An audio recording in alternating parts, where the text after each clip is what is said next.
हे खरंच खूप ड्रामॅटिक वाटेल बरं का, पण झालं असं की मी झोपताना चेहरा मला डोळे बंद केले की तो चेहरा दिसायचा, मी डोळे बंद केले की तो चेहरा मला दिसायचा. आपल्याकडे असं म्हटलं जातं बघा की मुलीनं जर तिच्या आई वडिलांच्या पसंतीच्या मुलाबरोबर लग्न केलं तरच ती संस्कारी आहे बाबा, असं म्हटलं जातं.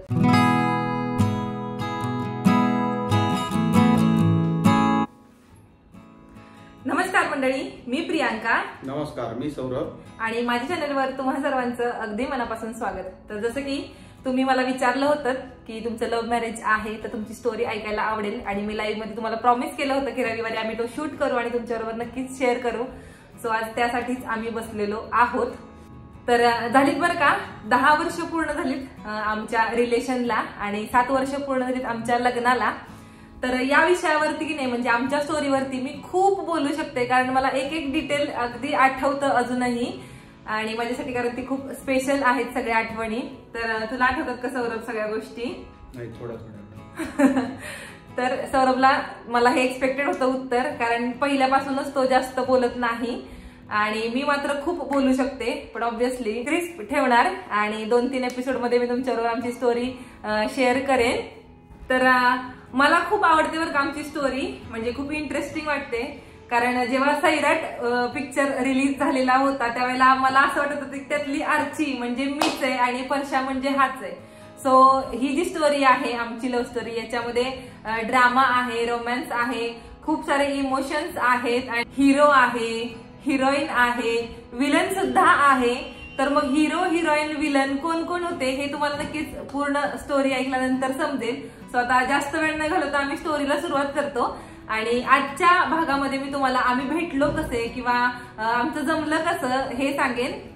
तर सुरुवातीला सांगते की आमच्यामध्ये 4-4.5 वर्षांचं अंतर आहे. म्हणजे मी 1994ची आहे आणि सौरभ 1989चा आहे.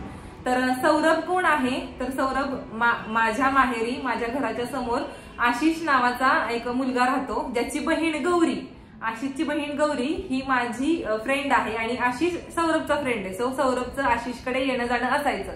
पण मला हे माहिती नव्हतं, कारण म्हणतो ना आपण जेव्हा गावाकडे राहतो त्यावेळेला एका दोरीत चालायचं असं असतं. सो मी तशीच काहीशी होते, एक शेंडी आहे ना सौरभ, ओढणीचे ड्रेस, समोर नाकासमोर बघून चालायचं, इतरांशी कुणाशी विशेष करून मुलांशी बोलायचं नाही असं वगैरे. सो मला हे माहिती नव्हतं बरं का. पण मग आमची ओळख कशी झाली किंवा भेट कुठे झाली, तर गौरीचं लग्न ठरलेलं होतं, कारण तीही माझ्यापेक्षा 2-3 वर्षांनी मोठी आहे. तर तिच्या लग्नाच्या अगोदर मेहंदी वगैरे काढायचा कार्यक्रम सुरू होता आणि मग त्यासाठीच आम्ही तिथं गेलेलो होतो. तर आमच्या गावाकडे कसं 9-9:30 पर्यंत जास्तीत जास्त जेवण करून माणसं झोपी जाणार, एकदम किर्र शांतता रात्रीची, आणि लग्न घर म्हणून फक्त आम्ही 10-10:30 पर्यंत जागा होतो, आमचं सुरू होतं. तर अचानक एक 4 व्हीलर आली, दारामध्ये थांबली, ज्याच्यामध्ये खूप मोठ्याने गाणी लावलेली होती. आणि आम्ही म्हणजे मी माझ्या आईनं आश्चर्य व्यक्त केलं की बाई एवढ्या रात्रीचं कोण आलं. त्यावेळेला गौरीची मम्मी म्हणाली की आशिषचे मित्र आहेत, ते असेच दंगा करतात. सो मग मला आठवलं एक गोष्ट बरं का, की हो आशिषचे मित्र दंगा करतात. कारण ज्या वेळेला मी 11वीला होते, YC कॉलेज सातारचं सायन्स कॉलेज, त्याच्यामध्ये मी 11वीला होते त्यावेळेला यांची बॅच, जसं मी म्हटलं हा 4-5 वर्षांनी माझ्यापेक्षा मोठा आहे, तर ही बॅच TYला होती त्यावेळेला 3rd इयरला. तर मी गेटवरती उभी होते आणि मी गेटवरती उभी असताना ह्यांचा ग्रुप समोरून आला आणि खूप दंगा करत होता बरं का. यांचा इतका टवाळ ग्रुप की त्या सिक्युरिटी वॉचमॅनला काहीतरी म्हणत होते, ह्याला काहीतरी म्हण, त्याला काहीतरी म्हण. आणि मी असं म्हणजे जसं मी स्वतः सिन्सिअर होते त्यामुळे मी यांच्याकडे अशा कटाक्षाने बघितलं की हे म्हणजे फालतूच आहेत. तर मग थोडंसं पाहिल्यानंतर आशिष मला ओळखू आला. सो मला तेव्हा प्रश्न पडला की आशिष यांच्या कसं काय बाबा ओळखीचा, कारण तो खूप शांत मुलगा आहे. तर मग ते झालं. मग हे ज्यावेळेला गौरीची मम्मी म्हणाल्या की ही दंगेखोर पोर आहेत असं, त्यावेळेला मला हे आठवलं. सो मग मी यांच्याकडे काही लक्ष देत नव्हते, माझं मेहंदी काढायचं सुरू होतं. आणि मग मंदार जो आहे, जो सगळ्यात जास्त दंगेखोर होता, ज्याचा आवाज इतका मोठा आहे की तो आपल्या घरात बोलल्यानंतर शेजारच्या 10 घरांना ऐकायला जाईल की तो नक्की काय म्हणतो स्वतःच्या घरात असं. तर तो एका मुलाला काहीतरी गाणं चेंज कर असं काहीतरी सांगत होता, आणि तो मुलगा होता ज्याला जमत नव्हतं गाणं चेंज करायचं. त्यामुळे मग त्यांचं चाललं होतं बाचाबाची काय असेल ते, पण फनी वे मध्ये चाललेलं होतं. सो बराच वेळ झालं, 5 मिनिटं 10 मिनिटं झाली, म्हटलं असा काय पोरगा आहे हा की ह्याला गाणं पण चेंज करता येईना झालंय. म्हणून मी जस्ट असं वरती पाहिलं तर तो मुलगा होता म्हणजे हा सौरभ. तर अजूनही छान दिसतो, पण तेव्हा खरंच आता तुम्ही विचार करता 10 वर्षांपूर्वी म्हणजे खूपच छान दिसायचं सौरभ त्यावेळेला. आणि स्माईल वगैरे त्याची अट्रॅक्टिव्ह आहे, गोंडस चेहरा दिसतो, त्यामुळे मग आपण म्हणतो ना एक ते वय असतं. सो त्या वेळात ह्या सगळ्या गोष्टी समजतात आणि आपण पाहतो. सो मी जास्त वेळ नाही, एक फ्रॅक्शन ऑफ सेकंड साठी पाहिलं असेल आणि परत पाहिल्यानंतर माझं मी आपलं मेहंदी काढायला लागले. सो ही आमची पहिली म्हणजे काय म्हणतो तोंड ओळख सुद्धा नव्हती, फक्त पाहिलं होतं. सौरभ तर मध्ये कशी पाहिलं पण नसेल, त्याला आठवत पण नाही हे असं काय झालेलं, हे फक्त माझ्याकडूनच होतं. सो मग मेहंदीचा कार्यक्रम झाला, आम्ही घरी आलो आणि ह्यांचा दंगा सुरूच होता. मला आई म्हणाली चला उशीर झालाय आपण घरी जाऊया. सो आम्ही घरी येऊन झोपलो आणि घरी येऊन झोपल्यानंतर असं झालं की मी झोपायला गेले. आता हे खरंच खूप ड्रामॅटिक वाटेल बरं का, पण झालं असं की मी झोपताना डोळे बंद केले आणि काय माहिती का, जो मी सौरभचा चेहरा पाहिला होता म्हणजे मी बसलेली होती आणि हा उभा होता, सो मी खालच्या अँगलने याचा चेहरा पाहिलेला होता, तसाच चेहरा मला डोळे बंद केले की तो चेहरा दिसायचा, मी डोळे बंद केले की तो चेहरा मला दिसायचा. सो मला थोडंसं गोंधळल्यासारखं झालं, कारण जसं मी म्हटलं मी खूप सिन्सिअर होते. सो या सगळ्या गोष्टी माझ्यासाठी पाप होत्या त्यावेळेला. सो मला असं वाटलं की हे असं मला काय होते, आणि लगेच आईला तर ऑब्व्हियसली आपण नाही बोलून दाखवू शकत. सो कसं बसं प्रयत्न करून मी झोपी गेले. आणि दुसऱ्या 2 दिवसानंतर तर मग तेच लग्नाचा गोंधळ सुरू होता, इकडं देवाला जायचं ते करायचं. सो मग मी विसरून गेले बरं का ह्याच्याबद्दलचं काय असेल ते तेवढ्या रात्री पुरतीच होतं. आणि मग त्याच्यानंतर आला लग्नाचा दिवस. मग आम्ही नवरीकडचे, हे सुद्धा नवरीकडचे. सो हॉलवरती गेलो आणि परत एकदा मी तिथं सौरभला लग्नात पाहिलं. आता ऑब्व्हियसली पूर्ण दिवसाचं लग्न होतं, त्यामुळे हा सतत समोरच होता माझ्या. तर मग मी पाहत होते ह्याच्याकडे बरं का, आणि मला फुल गॅरंटी आहे की हा सुद्धा मला पाहत होता, पण हा अजूनही नाहीच म्हणतो की नाही मला तर ते आठवतच नाही. मग तुम्ही सांगा आता, म्हणजे मी काही येड लागले का मला की जो माझ्याकडे पाहत पण नाही त्या पोराला मला बघत बसायला, जेव्हा मी स्वतः एवढी सिन्सिअर असताना. सो मग हा पाहत होता बरं का माझ्याकडे, ही फुल हे आहे बरं का, आता नाही म्हणतोय ना सर, बघत होता का नव्हता खरं? मग ओळख कशी काय झाली आपली मला काय माहिती. तर मग तो पूर्ण दिवस आम्ही सोबत होतो आणि जसं मी म्हटलं थोडंफार सुरू होतं, पण असं अगदी याच्यातून पुढे काही होणारच आहे बाबा असं काही नव्हतं. एक म्हणतो ना आपण ते वय असतं, अशा दृष्टिकोनातूनच एक 3-4 सेकंदासाठी पाहिलं की आपलं समोर बघायचं, कधीतरी इकडे तिकडे पाहिलं की आता हा पोरगा आहे बाबा, मग त्याला कधीतरी शोधायचं आहे का, बरं ठीक आहे बाबा इथे, असं इतक्या पुरतच होतं. सो मग त्याच्यानंतर माझे पेपर वगैरे आले, मी माझ्या अभ्यासामध्ये, आणि हाही परत कधी मला सहसा दिसलाच नाही आशिषकडे. आणि पण कुठेतरी म्हणतो ना आपण डोक्यात एक, मी जसं म्हटलं मला रात्रीचं झोपताना पण ते एक चित्र जे होतं चेहऱ्याचं ते मनामध्ये छापलं गेलेलं होतं, तसंच त्या लग्नाच्या पूर्ण दिवसाचे काही जे क्षण होते ते माझ्या मनामध्ये छापले गेलेले होते. त्यामुळे मग म्हणजे कधीतरी असं शांत बसलं ना घरात की मला हा आठवायचा. सो जसं की मी म्हटलं हे सगळं माझ्यासाठी पाप होतं, त्यावेळी मला खरंच खूप जास्त टेन्शन यायचं.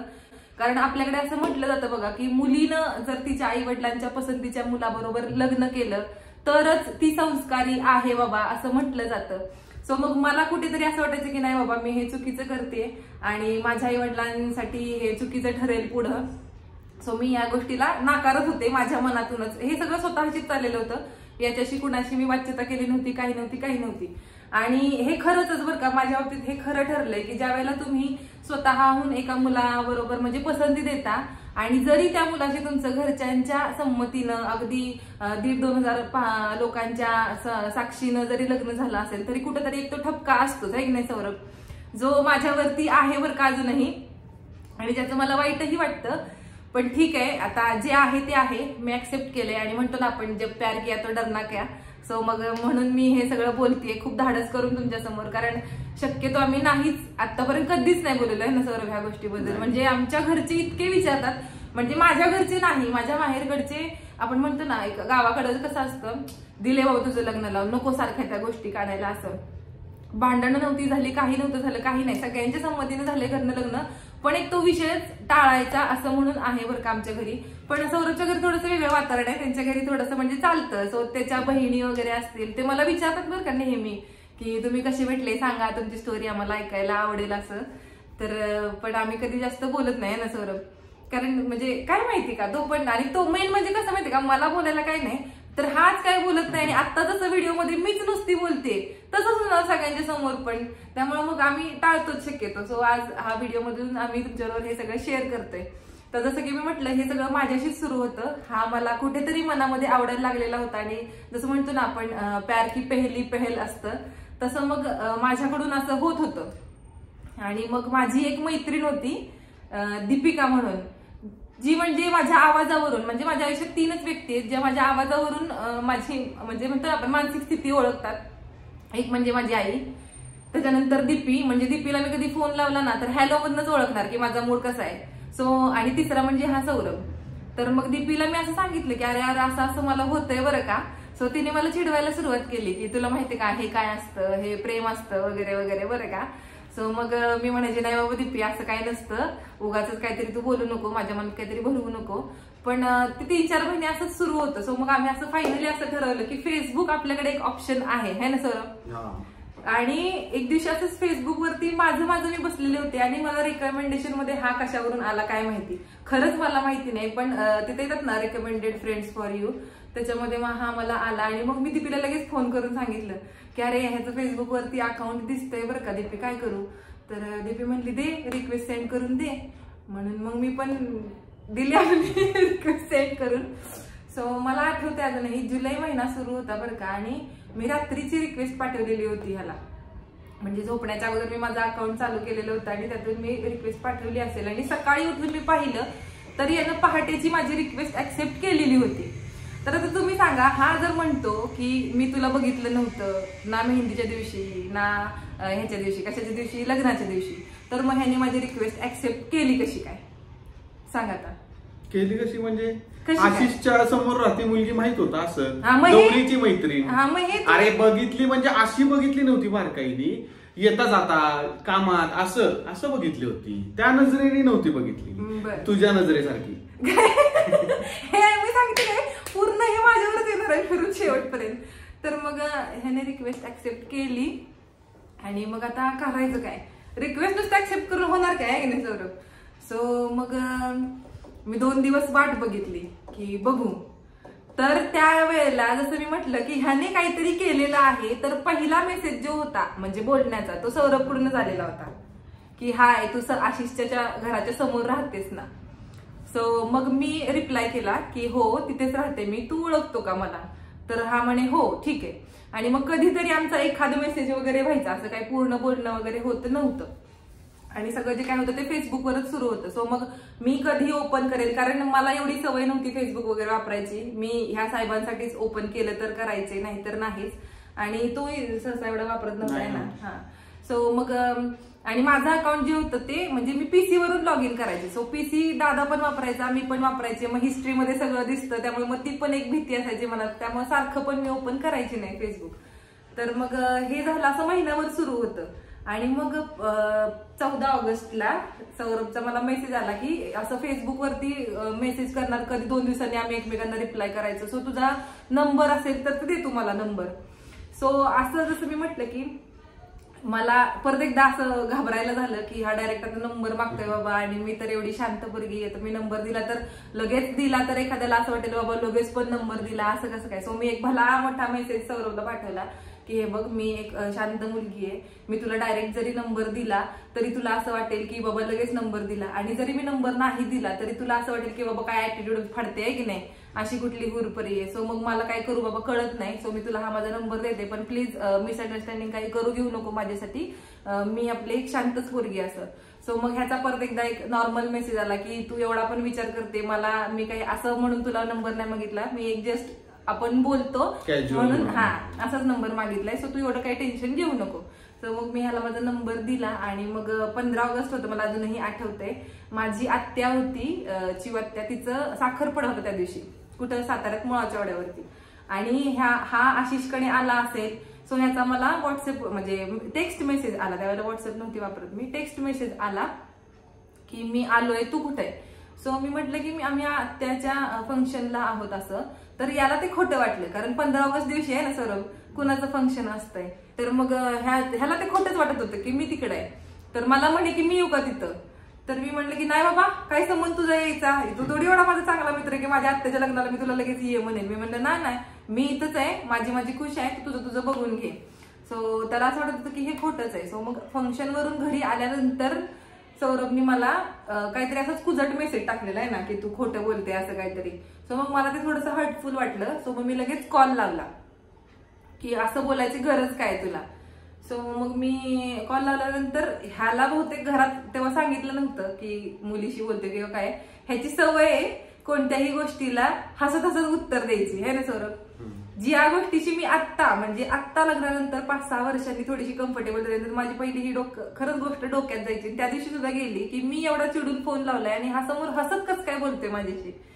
सो मग मी म्हटलं की तू हसतो कस काय, म्हणजे तू असंच लाईटली घेतो का मला.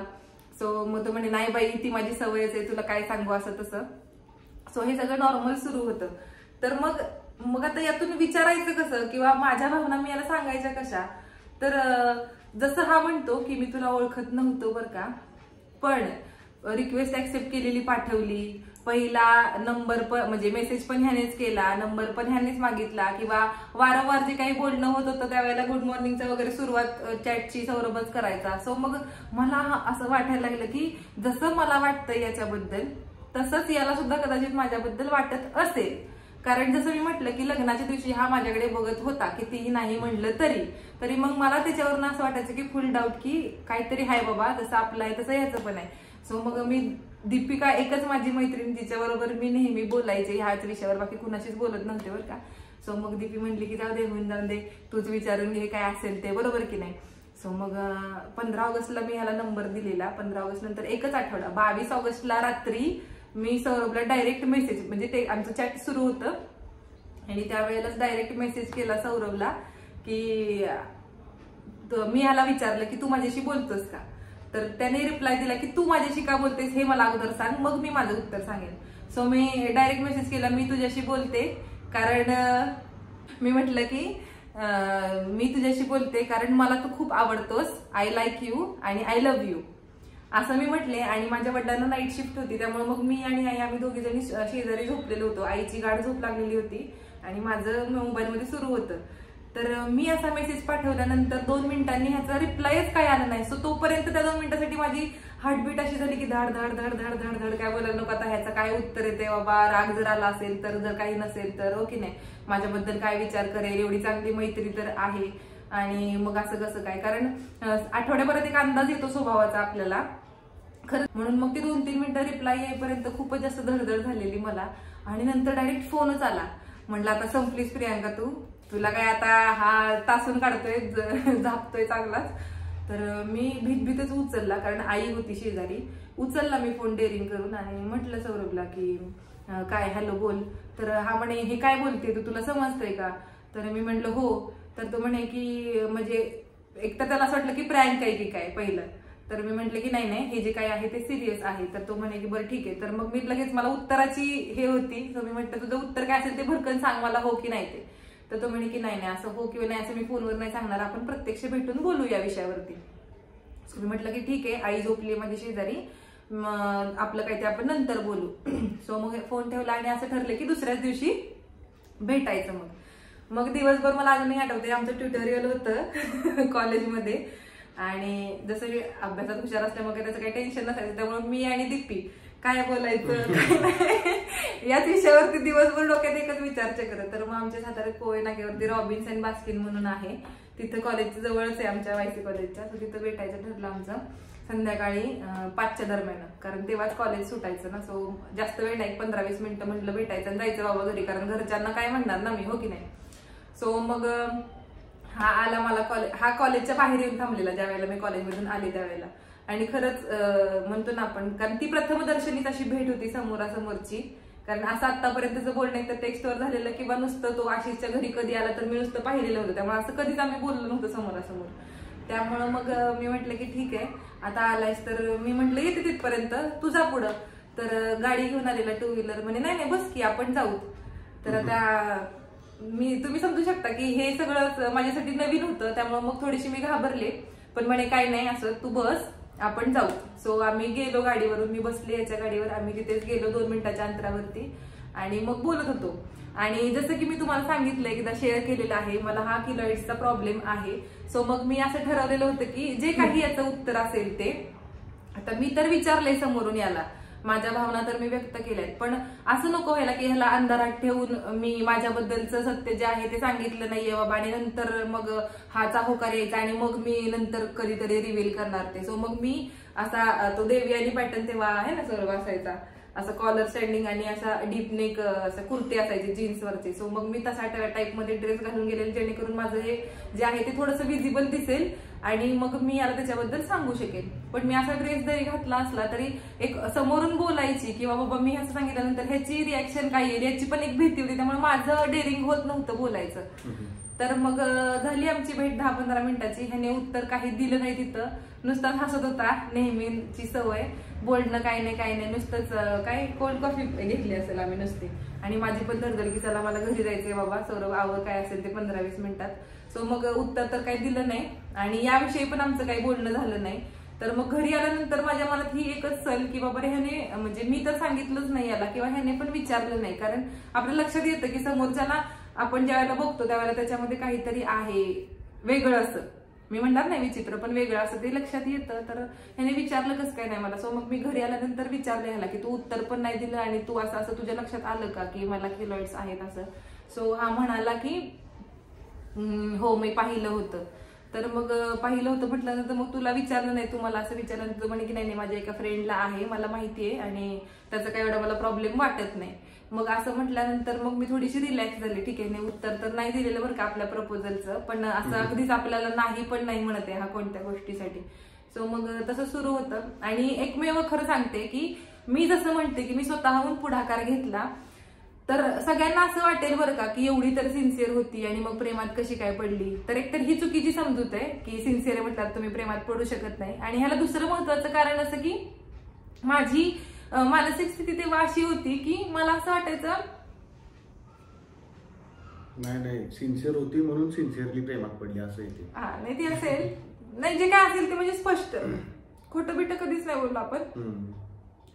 पण मला असं वाटायचं की मला केलॉइड्स म्हटल्यानंतर माझ्याशी कोणीच लग्न करणार नाही आणि मग अशात कोणीतरी आपल्याला आवडतंय बाबा, सो एक ट्राय करून बघूत आपण, बरोबर की नाही. कारण देवाने रूप जरी चांगलं दिलं नसलं तरी देवाने स्वभाव चांगला दिलाय मला आणि निर्मळ मन आहे माझं. सो म्हटलं की आपण व्यक्त करून बघूत, झालं तर ठीक, नाही झाली तरी सुद्धा ठीक, पण दिसल मनात नको राहिलं. सो ही एक खूप मोठी कंडिशन आहे बरं का माझी, की म्हणतो ना आपण ज्याचं जळतं त्यालाच कळतं. सो माझी स्थिती ही मलाच माहित होती आणि ह्या गोष्टीला एक्सेप्ट करणं खूप म्हणजे म्हणतो ना आपण एक दिव्य होतं माझ्यासाठी. आणि त्यातही त्याने मला एक्सेप्ट केलं म्हटल्यानंतर माझ्यासाठी सौरभ म्हणजे एक देव माणूसच आहे माझ्या आयुष्यातला. सो असं होतं ते. मी घरी आले आणि हा काय मला उत्तरच देत नव्हता बरं का. आणि उत्तर देत नव्हता म्हटल्यानंतर माझी उत्सुकता किंवा उत्कंठा आपण म्हणतो ना तसं होतं की बापरे काय असेल ते स्पष्ट सांग, उगाच तू हे करू नको. आणि मग एक आठवडा गेला असाच आणि मग एक दिवशी मला खूपच राग आला की बाबा हो तर हो, नाही तर नाही, काय असेल ते सांग. कारण मला असं फालतू फुकट अडकून राहायचं नाहीये, कारण खूप डेअरिंग करून मी तुला हे विचारलंय.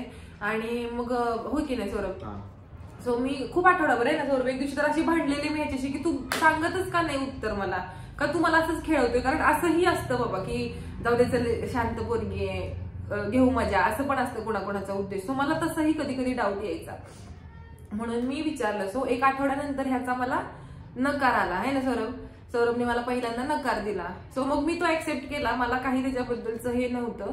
तर मग नकार ज्यावेळेला दिला त्यावेळेला मी म्हटलं ठीक आहे बाबा, राम जे काय असेल ते आतापर्यंत आपण बोललो, मला इथून पुढे म्हणजे असं अडकून नाही राहायचंय, तू तुझ्या मार्गाला मी माझ्या मार्गाला, माझी काही जबरदस्ती नाहीये की तू मला हो म्हण किंवा काय.